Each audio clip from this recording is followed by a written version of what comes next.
Bienvenue dans ce nouvel épisode de Bière et Faits divers, le podcast LVDT Studio où on boit des bières en parlant de faits divers. Avant de commencer, je t'explique comment ça va se passer. D'abord, on te présente la boisson du jour. Ensuite, on s'échauffe avec le meilleur des titres de la colonne des chiens écrasés. Et puis on plonge dans le vif du sujet. Cette fois-ci, c'est Malvin qui s'y colle pour nous raconter l'étrange histoire d'une très célèbre maison. Et pour terminer, je retracerai l'influence de cette histoire vraie sur la pop culture. Et puis j'ai fait quelques recherches pour mieux comprendre notre fascination pour l'horreur aussi. À partir de maintenant, on se retrouve 2 fois par mois pour de nouveaux épisodes. Prêt pour un moment de détente ensanglantée ? Bière et Faits divers, ça commence maintenant. J'ai pas d'ouvre-bouteille. On fait quoi si on... je l'ouvre sur ta table. Ouvrir avec un briquet ? Moi, je sais pas le faire, mais tout le monde sait faire ça. Non, moi, je sais pas faire ça. Moi et Benjamin, c'est con. Mais voilà, tiens. Quand je suis arrivée dans ce bureau, c'était la seule chose qu'il y avait. Je me suis dit pourquoi. C'était un message. C'était un message. C'est peut-être la toi du futur qui a voyagé dans le passé et qui a mis... C'est comment cette série ? Ce truc en allemand. Non, en allemand et où ça fait en allemand. Retour vers le futur. Ça, c'est vraiment pas vraiment l'allemand. Non, mais c'était génial. Les mecs, ils sont perdus dans les accents. Retour vers le futur.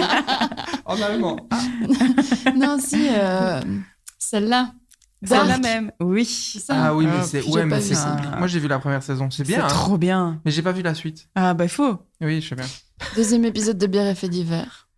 On parle de bière et on boit des faits divers. Non, ça passe. On parle de bière et on boit des faits divers. C'est pas mal. C'est bien. C'est très bien. Et on vient à peine de commencer, on n'a pas encore bu. Ouais, ok, donc voilà. Mais du coup, dans ce podcast, on a 4 parties. La première, c'est parler de bière. Et donc, c'est moi qui dois parler de bière ? Et c'est toi qui parles de bière, c'est toi qui nous amène les bières, Benjamin. C'est vrai. C'est fou, ça, quand même. Hein ? C'est fou. Oui, bonjour. On peut dire bonjour aux gens ? Ah oui, mais c'est vrai, tu dis pas bonjour. Non, pas moi, dit je dis pas bonjour aux gens. J'aime pas les gens. Ah. Non, mais si. Alors, moi, c'est Caroline, du coup. Ah bah, bonjour, Caroline. Alors, dans l'épisode précédent, on a appris que j'étais dyslexique. Dyslexique. Et dans cet épisode, on va apprendre quoi ? Que j'ai une fille qui a foutu du chocolat sur mon iPad partout. Voilà. Et c'est bien. C'est difficile de lire, mais ça va le faire. Hein. D'ici-fil. Bonjour Caroline. Bonjour Benjamin. Ça fait un peu très école des fans, ça. Ouais. Bonjour. Et Malvin. Bonjour Malvin. Salut. Et du coup, un truc qu'il faut que tu nous dises sur toi. J'ai un super pouvoir. Et j'ai un super pouvoir. Et mon copain ne revient toujours pas après tout ce temps. Il est toujours ébahi. Je tue à peu près tous les moustiques du premier coup, juste à main nue. Ça, c'est plus qu'un pouvoir, je dirais, c'est une compétence. Je veux t'épouser. Je sais. Et bonjour, moi c'est Benjamin, et donc je vais parler de bière.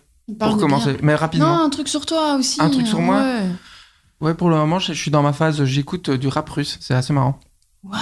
Ouais, c'est assez rigolo. C'est l'algorithme de Apple Music qui m'a amené là-bas. Moi, je serais vraiment curieuse de savoir ce que t'as écouté avant pour qu'on t'amène là. Ouais. Je sais, j'ai tout je sais comment ça se fait. Tout le passif. C'est via un producteur de musique qui s'appelle Apache, et voilà, qui est russe, je pense, et qui a fait une production avec une rappeuse russe, et de ce fait-là, tu vois, Apple Music m'y a emmené. Ok, il faudra que tu nous envoies un lien. Ouais, on je veux entendre ce que c'est dans la le description. rap russe. Ouais, on mettra un lien vers le rap russe dans la description.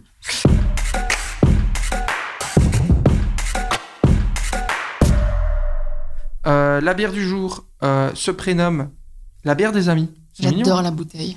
parce que vous êtes mes amis. Oh. Non, c'est une bière belge, une fois de plus. Hein, on va rester un petit peu chez nous pour commencer. C'est tout un délire de bière à partager. Et donc, c'est une très grosse bouteille. Oui. C'est une bouteille Ça fait un peu médicament comme ça. Exact, ouais. Il y a un peu un truc apothéique comme et ça. Pourtant, elle est si bonne. Et donc, c'est une bouteille de 66 centilitres. Vous remarquerez que c'est une contenance plutôt hasardeuse. Ouais. Et donc, c'est une bière qui est faite du côté de la Wallonie, je dirais du côté de... J'ai lu sur Internet, c'est avec de l'eau de hâte, d'une nappe phréatique de hâte, donc j'imagine que c'est fait par là. J'ai pas trouvé, mais je sais pas s'ils la brassent eux-mêmes ou s'ils se font aider par une autre brasserie, bref. Et c'est une bière très chouette. Et ils font une version sans alcool. Non. Et ouais. Et j'ai jamais vu. Et c'est trop bien. Hein. Mais qui s'appelle la Stella Artois. Non. Mais du coup, je l'ai pas trouvé parce que le rayon du Deleuze, ou Deleuze, je sais jamais comment on dit. Mais bref, donc il y avait plus la bière des amis sans alcool. Donc moi, je vais boire de l'eau. Mais par contre, vous allez boire de la bière des amis. Trop bien. C'est chouette, non ? C'était un peu magique, je trouve. C'était pas mal. Wow. Et j'en ai pas mis partout. Et un jour, on fera une collection de tous les sons de pchit, et on fera un générique comme ça. Exact. Allez, en avant. Tiens, un verre à vin, champagne. Mais je me sens tel information. Moi, je dirais à mauvaise bulle. Mauvaise bulle. Un verre à mauvaise bulle. On n'est pas encore équipé on n'est pas équipé, quoi. Il nous faudrait une petite pompe, tu vois. Ah ouais. Tu vois ce que je veux dire? On s'est adapté des petites pompes sur des bouteilles? Non, mais une petite pompe Perfect Draft, là, tu vois, Jupiler. Ouais, mais c'est de la Jupiler. Ouais, c'est ça. Ouais, mais ils ont pas plein de... AB InBev, si tu nous écoutes, raconte et envoie-nous des petits... Oula, je t'ai fait un verre de mousse. Je vois. Ouais, mais bon, après, vous me donnez c'est un verre à mousse. Donc voilà, bière des amis aujourd'hui. Super. Elle sent plein de choses. Bah, je dirais la bière, déjà. Non, rien. Qu'est-ce qu'elle a dit? La bière, déjà. Oui, c'est vrai, elle sent la bière. Étonnamment. Et moi, je vais boire mon petit verre d'eau du robinet.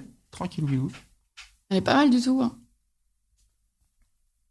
Elle est un tout petit peu sûre. Un peu surette.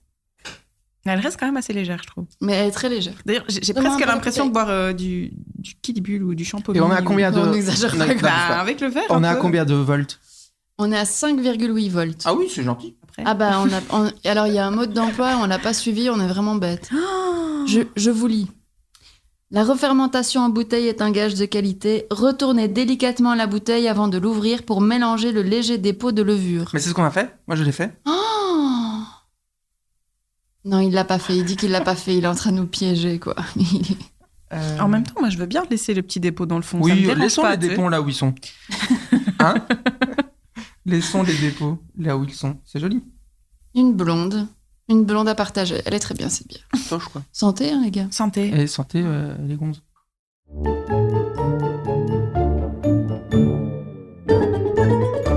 On passe à la deuxième section de ce podcast. Du coup, c'est encore moi. Oui, ouais. c'est toujours toi. C'est les petits. Tu nous fais l'échauffement, toi. Oui, c'est ça. Tu chauffes la baraque. C'est les petits faits divers sympathiques des internets. Ouais.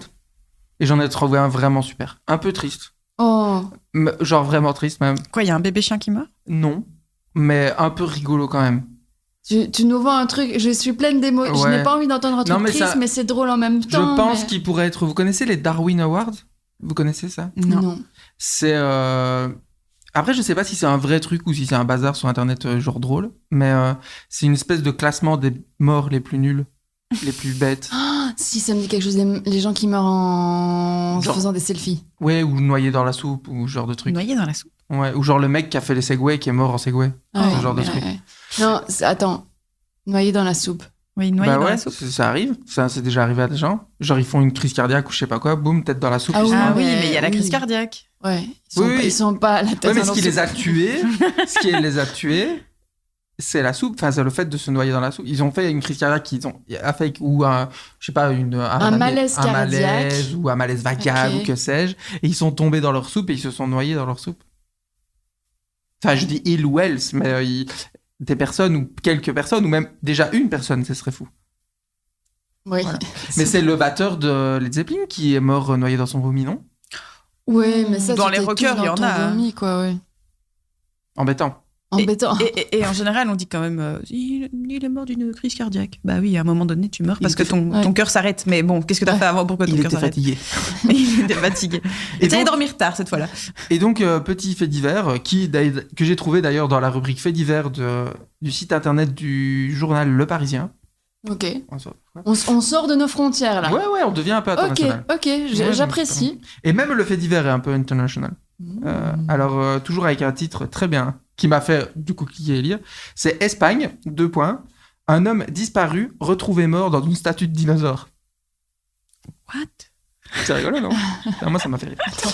Attends. Et on a la photo du dinosaure. On n'a pas la photo du gars, mais on a la photo du dinosaure. Et donc, c'est un gars qui a été retrouvé un samedi, apparemment, de 39 ans, dans une statue en papier mâché de dinosaure, qui est plutôt grande, une grosse statue de papier mâché de dinosaure, quand même. Plutôt bien faite, criante de réalisme. Et en fait, montre-moi, je veux voir ton dinosaure, là. Ah ouais! Ça, c'est du papier mâché. Ouais, à mon avis, c'est plus de la fibre, tu vois. Je pense que le Parisien, là, du coup, ils se sont un peu viandés. Mais ils ont peut-être pas dépêché quelqu'un sur place. Non, je pense pas. Mais donc voilà. Et en fait, on ne sait pas comment, mais il aurait voulu aller rechercher son téléphone qui était tombé dans le dinosaure, ce qui du coup est un peu bizarre. Ou à mon avis, genre, il y a eu une mauvaise blague ou quoi, et on a lancé le truc. Il est rentré dans le dinosaure. Et il est rentré dans le dino. Par la bouche, apparemment, mais on sait pas. Et il est resté calé dans un des pieds. Et il est mort. Et il y a personne qui a vu ce mec rentrer dans le dinosaure et se dire oh là là, qu'est-ce que c'est que ce truc ? Moi, je te dis ce qui est écrit. Hein. Ok. Moi, dans ma tête, j'étais en train de me dire quelqu'un l'a tué, a créé la structure autour et tout. Et non, le type, il est juste rentré à l'intérieur du dinosaure et il est tombé dedans. Oui. Ok. Putain, c'est con, il est en train de ruiner une hypothèse de crime parfait, quoi. Ouais. Bah, parfait, en même temps, on l'a retrouvé. Oui, mais du coup, attends, ils l'ont retrouvé comment ? Comment tout est dit ? Est-ce qu'on a regardé dans le dinosaure ? Il y avait un truc ah ouais, à mon avis, ouais, ça sentait pas... ça sentait le dino, quoi. Et ça sentait le pet dino. Et le truc, c'est que selon les hypothèses de l'article du Parisien, il est resté là longtemps, quoi. Tu vois ? Il est pas mort d'une chute, tu vois, genre il est mort resté calé, quoi. Mais genre il a pas appelé et... Bah, il a peut-être pas réussi à choper son téléphone. Non, mais à gueuler, tu veux dire ? Ah ouais. Non, attends. Mais peut-être que tout le monde s'en foutait de ce dinosaure à part lui. De lui dans le dinosaure. Aussi. Mais attends, c'est quoi la taille de ce dinosaure ? Parce que... Bah, gros dino, si c'est un dino de la taille où un mec peut rester calé dans une des pattes, quoi. Gros dino. Donc gros dino quand même. Et qu'il puisse rentrer par la bouche aussi, tu vois. Parce que c'est ça la théorie. Mais après, ta théorie, parce que peut-être qu'il se trompe, et la théorie du meurtre planquer un corps dans un dino, elle est pas mal. Ouais, hein. Moi, c'est ce que je ferais. On pourrait faire un podcast sur les meilleurs moyens de tuer les gens plutôt. Moi j'en ai plein. Si un jour il y a un dinosaure sur la place Saint-Lambert, vous saurez pourquoi. Voilà, donc c'était le petit fait divers d'échauffement. Il est bien quand même. Il est pas mal. Franchement, il est bien. Franchement, il est pas mal du tout, quoi. Merci le Parisien. Merci le Parisien. Quel bon travail journalistique. On n'est pas sûr sur le papier mâché, mais... Non, mais c'est plus un truc en fibre de verre, parce que c'était un truc qui était dehors, quoi. Oui, c'est ça, papier mâché dehors, ouais. Mais voilà, c'est rigolo. C'est rigolo et triste en même temps. Il y a dû y avoir un long moment de solitude où le type s'est dit quand même ma vie s'arrête ici dans un pied de dinosaure. C'est même pas un moment de solitude, c'est un moment de détresse extrême, je pense. Tu vois ? Il se dit voilà. Ça y est, c'est la fin. Ça fait 3 jours que je suis coincée là. C'est dans un dino. Genre, franchement, est-ce que tu penses qu'ils vont faire un film genre comme 127 heures là, tu vois ? Oh oui. Oh, ce serait génial. Et ça s'appellerait Le Dino. Le Dino. Avec James Franco. La patte. Peut-être ? Non, on fait plus de films avec James Franco. Non, il y en a plein d'autres. Ah, c'est pas mal. C'est pas mal. Je me sens échauffée. Je me sens prête pour le... Pour passer à l'épisode supérieur ? Non, à niveau supérieur. Ouais, je suis prête à passer au niveau supérieur.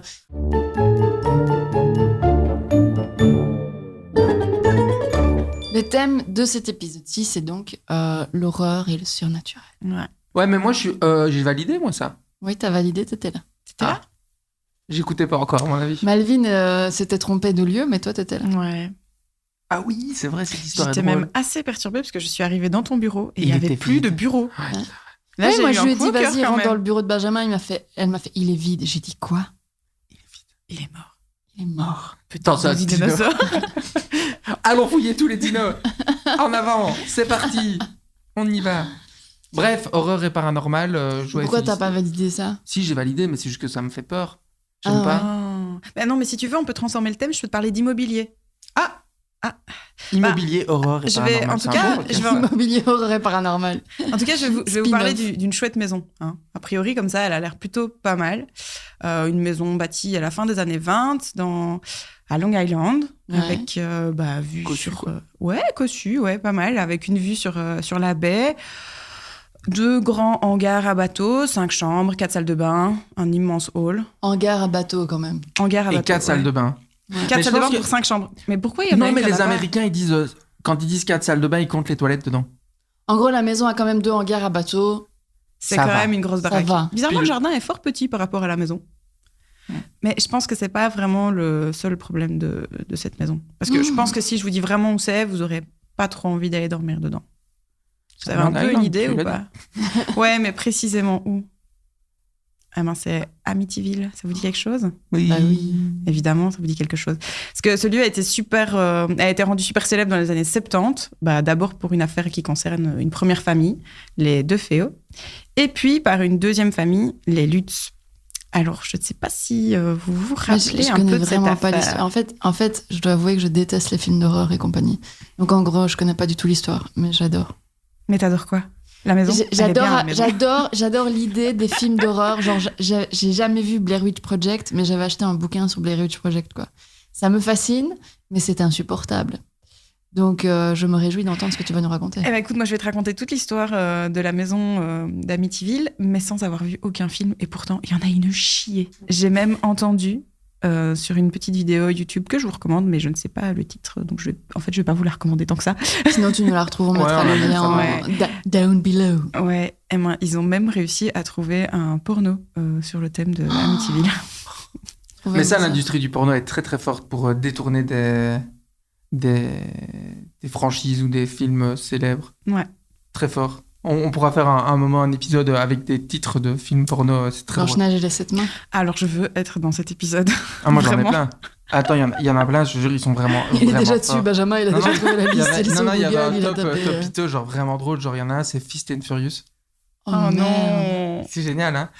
Il y en a un que je trouve vraiment sale parce que ce film est un peu mignon, c'est Coup de foutre à Notting Hill.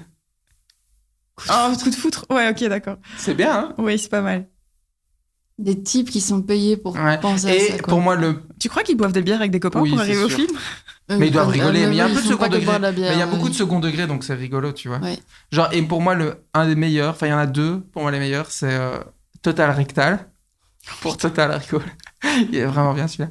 Et un autre qui est vraiment bien, parce qu'ils n'ont pas changé le titre, c'est le même titre, mais ils ont juste changé la manière de l'écrire. Et c'est Indiana Jones.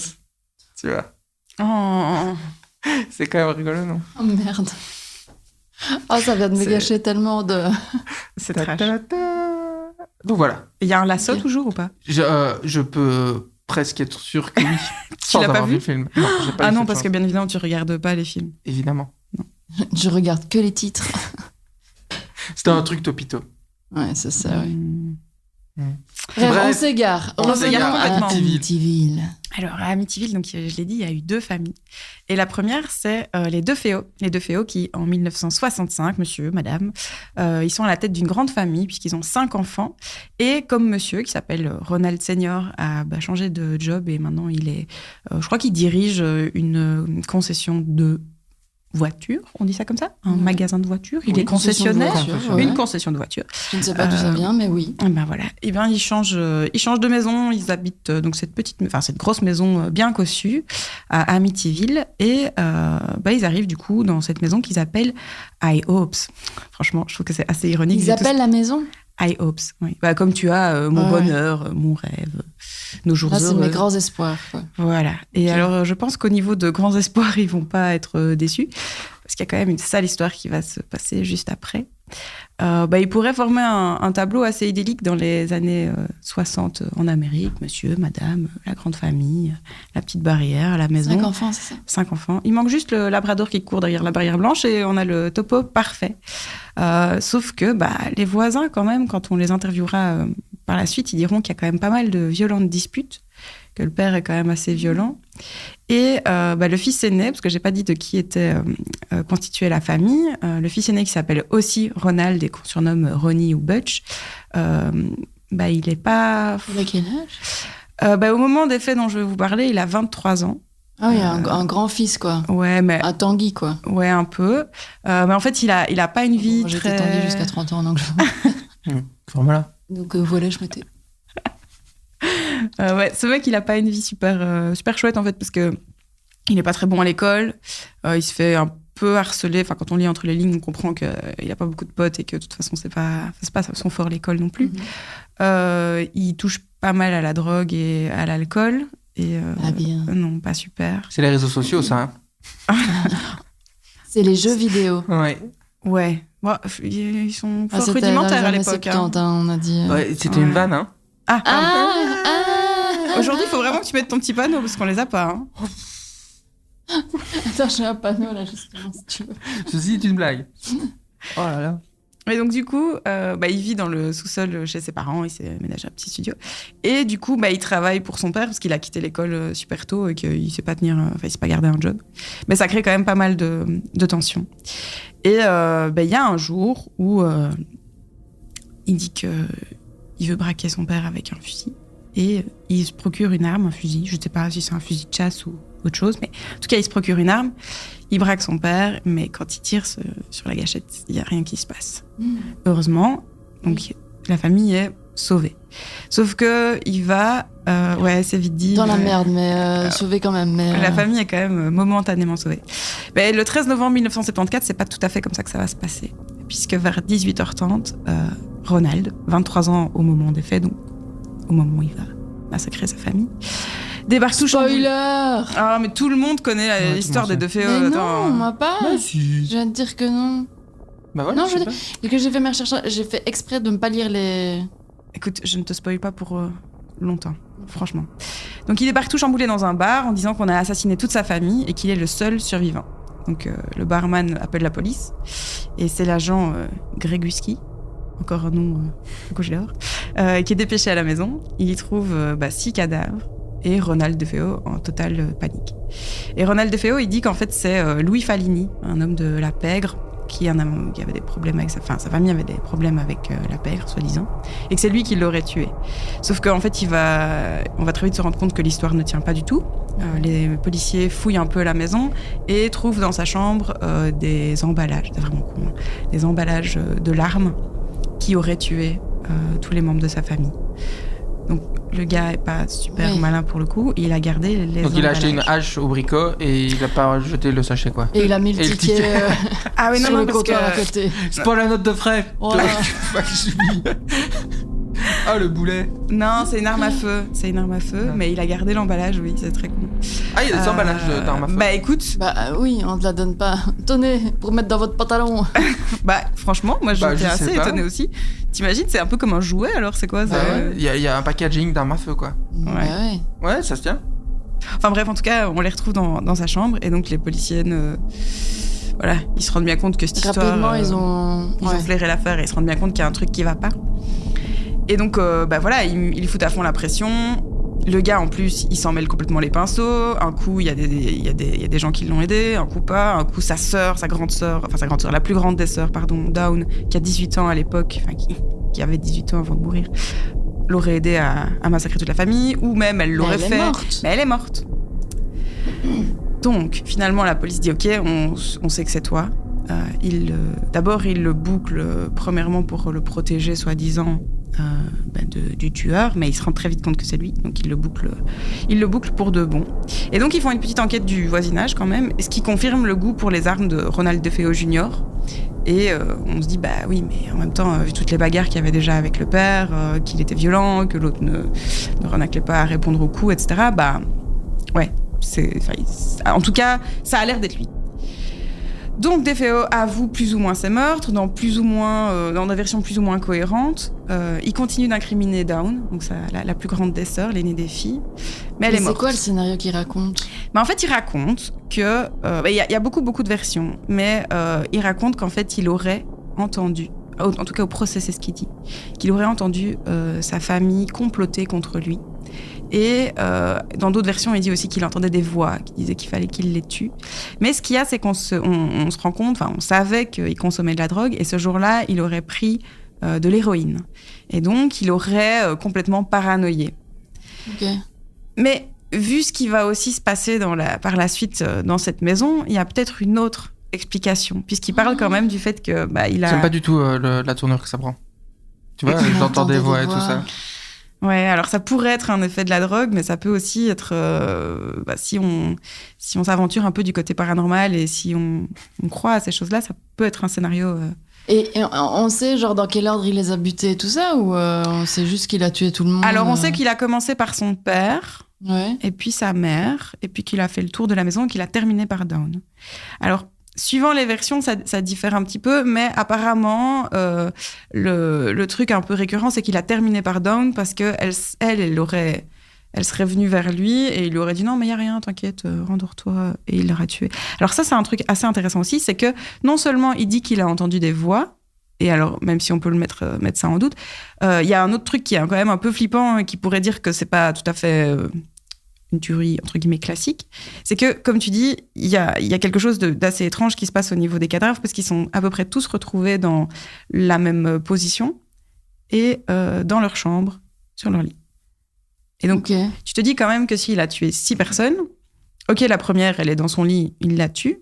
Ouais, ou alors il avait un silencieux, mais... Ouais, ou il les a remis après. Oui. Tu vois. Mais...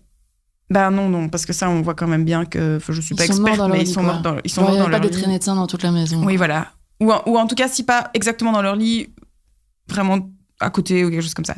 Mais en tout cas, ils sont pas commencés à se battre. Il n'y a pas des traînées de sang, comme tu dis, dans toute la maison. Ils sont pas défendus. Ils sont pas défendus. Et il y a quand même un truc un peu étrange, c'est que apparemment, c'était pas un silencieux. Mais moi, je ne suis pas experte en gun, tout ça, mais apparemment, c'était pas ça l'idée. Il faut demander les experts. Zoom en E3. Oui, en effet.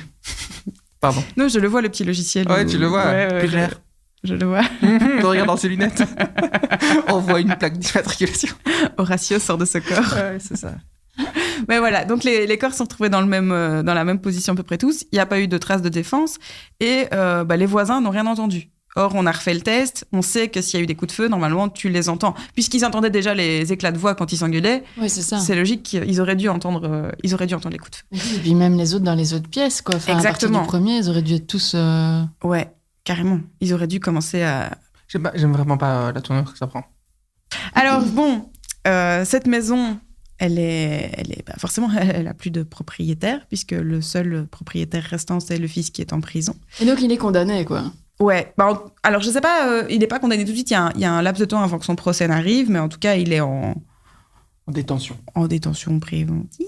Je ne sais pas comment on dit. Aux USA, c'est pas tout à fait pareil. Ouais. En tout cas, il est entre quatre murs et voilà. Et il n'arrive pas à garder une version toujours la même. Mais il y a quand même dans ce qu'il dit des trucs qui sont un peu récurrents, comme quoi il aurait quand même entendu des trucs étranges qu'il aurait poussé à. Bon. Mais schizo, quoi. Bah oui, ou peut-être pas, en fait, parce que cette maison, elle est donc vendue à une deuxième famille qui s'appelle la famille Lutz. Elle est vendue pour une bouchée de pain parce que, en fait, une maison où il y a eu... Oui, où il y a eu 6 meurtres, c'est pas... Voilà. Ça se vend pas facile, quoi. Et les Lutz, ils se disent que, c'est une super opportunité. Dans le marché immobilier actuel, moi, on me propose une maison avec 2 garages de bateaux. Je prends. Pas cher, je prends. Hein. Pour 80 000 balles. J'achète, hein. Voilà. Hors TVA. Body. Et alors, eux, ils sont tellement cool, relax dans cette histoire, c'est que... donc, on est en 1975, en décembre 1975. Ils sont tellement cool, relax que le fait qu'il y ait encore les meubles de toute la famille dans la maison, ça les dérange pas. Et je crois même qu'ils se disent que c'est une bonne opportunité, qu'ils vont rien devoir acheter. Non. Donc c'est un jeune couple, ils changent les lits quand même. Ah non.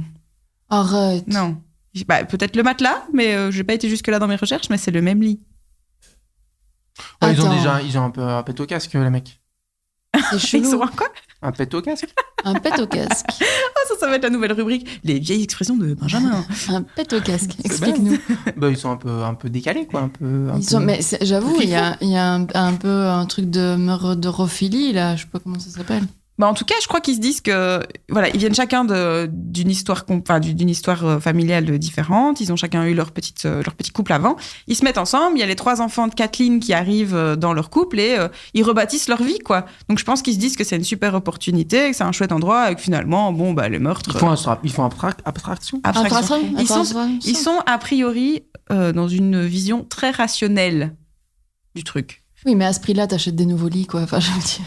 Écoute, j'en sais rien. Ils aimaient peut-être bien le lit. J'en sais rien. On ne connaît pas jolis. Déjà. C'était des vraiment jolis lits. Ouais. Très confortables. Par contre, à leur place, moi, j'aurais changé le papier peint parce que j'ai vu les photos. C'est vraiment dégueulasse. Ah ouais. C'est vraiment laid. avec du sang partout. Non, mais va chez Ikea, je sais pas, fais quelque chose. On est encore là. En 75. Il y avait Ikea en 75. Aux États-Unis, peut-être pas. Non. Benjamin, il est sur Google non-stop. Tu regardes tout ce qu'elle dit ou quoi ? J'avais envie de voir la maison. Ah. Mais elle fout les jetons. Moi, j'habite pas là-bas. Non. Moi, j'ai pas vu, moi. Non. On mettrait une image, mais... En fait, tu peux mettre 2 images. La maison à l'époque des 2 Féo et la maison à l'époque d'aujourd'hui. Et alors... Ah, mais elle existe toujours ? Ouais, elle existe toujours. Ouais. Et donc, ils emménagent sans trop changer les meubles. En tout cas, je sais qu'ils changent pas les lits. Ça, c'est sûr et certain. Elle fait un peu Shining, la maison. Elle fait Amityville, surtout. Ouais. Carrément. Tu me diras. Ouais. Et donc, ils prennent possession des lieux tels quels. Mais il y a quand même, dès le premier jour, il y a quand même des trucs super bizarres qui se passent. Genre, ils sont en train de déménager. Et alors qu'ils sont en train de déménager, il y a un accident avec le chien. Il est attaché dans le jardin. Et parce que voilà, plein de déménagements pour pas qu'il court sur la route, etc. Sauf que le chien veut sauter au-dessus de la barrière et il se retrouve pendu à la barrière. Donc ils arrivent à sauver le chien in extremis. On n'avait pas dit un truc comme les histoires avec les chiens qui meurent, on peut pas. Mais il meurt pas. Ah, il meurt pas. Il meurt pas. Il va un peu prendre cher, mais il meurt pas. Donc il est retrouvé pendu, mais il meurt pas. Bah non, il est sans doute il le sauve. Il y a des maisons, des chambres avec les corps et sans doute il le sauve. Des chambres avec les corps et